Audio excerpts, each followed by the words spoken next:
Il faut être fou pour acheter le charabia financier. Bitcoin de Strategy, selon ce financier américain. Le fondateur de la société Strategy apparaît comme un visionnaire de la trésorerie d'entreprise version Bitcoin. Pourtant, son accumulation compulsive de BTC inquiète jusque dans les rangs de l'écosystème des crypto-monnaies. Une logique désormais accélérée à l'aide de l'émission d'actions privilégiées qui affole certains spécialistes.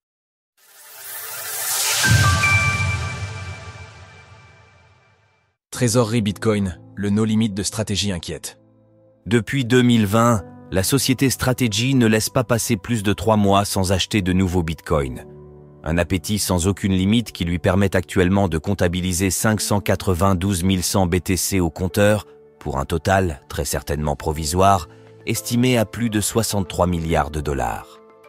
De ce fait, l'entreprise de Michael Saylor pointe actuellement à la 3e place des plus gros détenteurs de BTC au monde. Cela juste derrière l'ETF Spot iShares Bitcoin Trust, EBIT, de BlackRock, 669 623 BTC, mais également le pseudonyme fondateur du Bitcoin, Satoshi Nakamoto, et sa fortune présumée perdue de 1,12 million de BTC, 120 milliards de dollars. Une position qui n'est pas sans conséquences. D'autant plus avec un Michael Saylor bien décidé à revisiter les fondamentaux du Bitcoin selon ses propres intérêts, comme lorsqu'il prétendait, en mars 2024, que le statut monétaire du BTC est un simple malentendu fondamental. Même certains acteurs crypto prennent leur distance avec cette politique d'achat frénétique. C'est par exemple le cas du PDG fondateur de la plateforme Coinbase, Brian Armstrong, bien content de ne pas avoir appliqué cette stratégie potentiellement destructrice pour son exchange. Dans le même temps, une quantité toujours plus importante d'entreprises décident de tenter leur chance dans le domaine de la trésorerie crypto. Et cette situation inquiète certains spécialistes, comme le gérant du fonds d'investissement Kynikos Associates spécialisé dans la vente à découvert.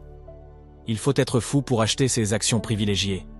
C'est au micro de Bloomberg TV que le financier américain James Chanos a exposé sa vision de la macro-stratégie BTC de Strategy, en particulier suite à la mise en place d'une accélération notable de la part de Michael Saylor dans le domaine, avec l'émission d'actions privilégiées pour acheter toujours plus de Bitcoin.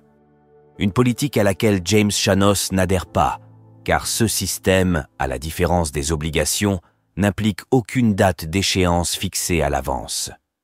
Le tout accompagné d'un paiement non cumulatif des dividendes qui peut tout simplement être ignoré.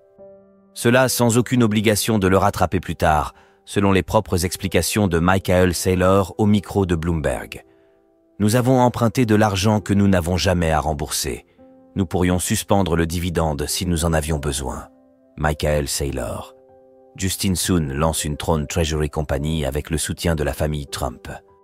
C'est la raison pour laquelle James Chanos alerte sur ceux qu'il présente comme un simple charabia financier sur le réseau X.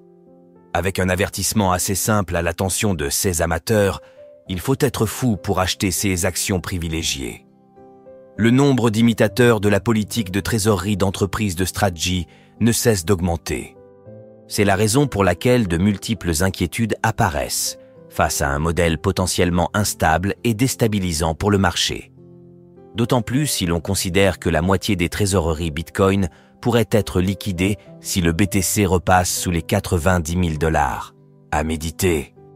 Sources: Bloomberg, James Chanos. Retrouvez toutes les actualités crypto sur le site cryptost.fr.